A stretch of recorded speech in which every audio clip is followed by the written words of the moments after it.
Алтыншы есеп. 3 балада барлығы 42 дәптер бар. Бірінші бала екіншісіне 7 дәптер, ал екінші бала үшіншісіне 1 дәптер бергенде, үшеуінің дәптерлер саны бірдей болды дейді. Бастапқыда екінші балада неше дәптер болған дейді. Сонымен бірінші бала, екінші және үшінші бала. Олардың әрқайсында белгісіз. Бірінші бала екіншісіне 7 дәптер бергенде, ал екіншісі үшіншісіне 1 дәптер берген кезде дейді, саны бірдей болды дейді. 42. 42-ні біз 3-ке бөлеміз. Сол кезде біз оларды теңдей, яғни бірдей болғандағы дәптерлер санын білетін боламыз. 14, яғни әр қайсында 14, дұрыс па?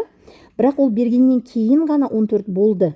Мына бастапқыда екіншіде қанша болғанын сұрап тұр, яғни екіншіге 7 дәптер бергеннен кейін деп тұр.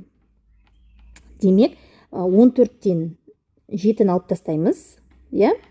Сосын бетеді. Екіншісі үшіншісіне 1 дәптер бергенде дейді. Яғни 1 дәптерді қосып аламыз. Сонда бастапқыда ода 8 дәптер болған екен. Жауабына сонда 8 деп жазамыз. Келесі 7. Суреттегі бір қойдың салмағы неше екенін анықтаңыз дейді. Мұқият қарасақ, 2 қой, маймыл және мынау, не мынау? Барыс, қосындысы 20-ға тең. Астында дәл солай, бірақ 2 қойдың орнына 2 маймыл екен, 17-ге тең. Оның астында 2 барыс, 15-ге тең. Ең бірінші әрине барлығын қосып алайық. Сол кезде бізде 4 қой болады, 4 маймыл болады, 4 барыс болады. Ал енді 20-ға 17-ні қоссақ 37, 37-ге 47, 52 болады. Енді мына 4 қайдан шықты деп ойласаңыздар, міне 4 қой, міне 4 маймыл, мынау 4 барыс. Біз не істедік? Мынаның бәрін қосып 52-ні шығардық. Енді 4-ті сыртына шығарайық. 4 көбейту, сонда қой, қосу маймыл, қосу барыс, тең 52. Енді мына жақшаның ішіндегісін ғана табу үшін біз 52-ні не істейміз? 4-ке бөлеміз. Сонда 13 болады. 13 дегеніміз не? Ол қой, маймыл және барыстың қосындысы 13 болып тұр. Енді суретке қараймыз. Суреттің ең бірінші қатардағыда міне мына қой, маймыл және барысты осы үшеуін алып тастасақ, тек қана бір қой қалады. Демек, біз мына 20-дан 13-ті алып тастасақ, бізде 7 бұл қой шыға келеді. Түсінікті ма? Егер мына есепті мысалы әр қарай талдайтын болсақ, қараймыз. Қой 7, әлі 7 деп жазып қойын. Ал енді 14, 20-дан 14-ті азайтсам, 6. Демек, мына екеуінің қосындысы 6 болып тұр. Осы екеуін міне мына жерден азайтсам, яғни 17-тен 7-ні, сосын 6-ны азайтсам. 10-нан 6-ны азайтсам 4. Демек, маймыл 4 деген сөз. 4, 4, 4. Енді бізге тек барысты табу керек. Оны табу үшін не істейміз? Мына 14, 14-ке 4-ті қоссақ, 18. Сонда 20-дан 18-ді азайтсақ, 2. Мынау барыс 2 деген сөз. Енді тексеріп көрейікші, бәрі дұрыс па? 14, оған 6-ны қоссақ, 20. Дұрыс. 7, 11, 15, 17. Дұрыс. 11, оған 4-ті қоссақ, 15. Дұрыс. Бұл енді әр қарай шығарғанымыз. Бізге есеп бойынша тек қана қойдың салмағын тап деп тұр. Қойдың салмағы бізде 7 килограмм болады. Келесі 8. 5 карточкаға 0, 3, 5, 6, 7 цифрлары жазылған дейді.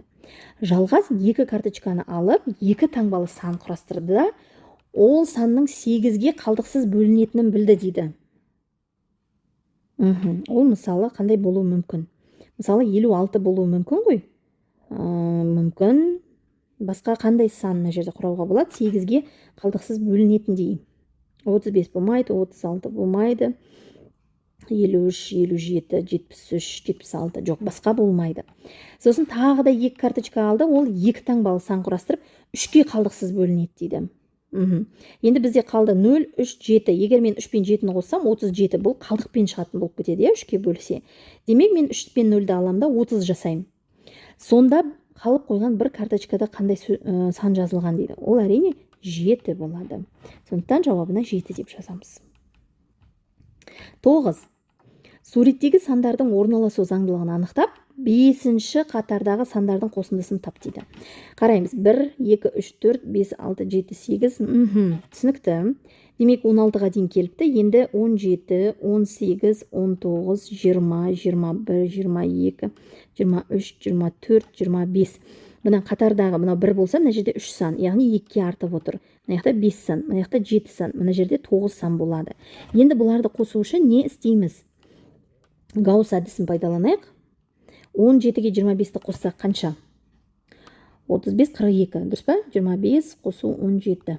2, 42. Енді 42-ден 1, 2, 3, 4. 42-ні 4-ке көбейтеміз.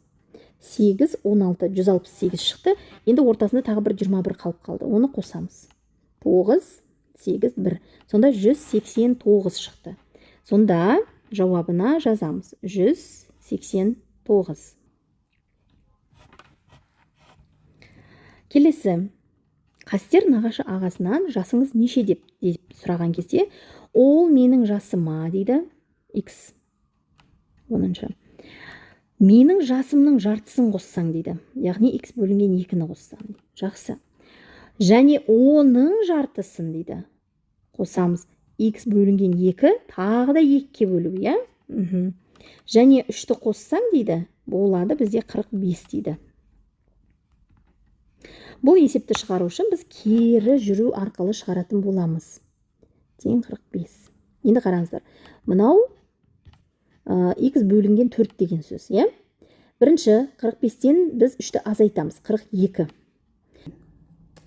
Мынау оның жасы дейік, е? Осының жартысын қосқанда дейді. Сосын оның жартысының жартысын қосқан кезде дейді. Және 3-ті бірден алып тастай 42. Сонда 42 болу керек. Сонда мына жерде 1, 2, ал енді мына жерде бөлік 4 болады. Дұрыс па? 3, 4. Сонда 42-ні мен бөлемін.